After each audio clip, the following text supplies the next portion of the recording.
Hello বন্ধুরা, আজ আমি বানাবো পোস্ত কাতলা।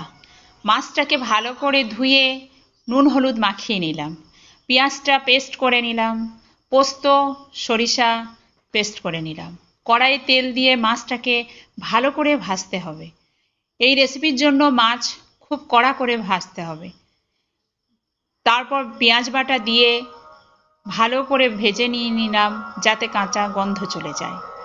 তারপর পোস্ত সরিষা বাটা দিয়ে দিলাম, তারপর দিয়ে দিলাম লবণ, লঙ্কা, হলুদ দিয়ে নাড়তে থাকলাম।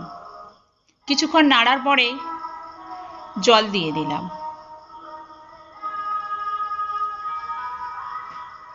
জলটা ফুটে উঠলে মাছ দিয়ে দিলাম। হয়ে আসলে একটু ঘি ছড়িয়ে পরিবেশন করলাম। কেমন হলো রেসিপি বন্ধুরা একটু কমেন্ট করে জানাবেন। Thank you.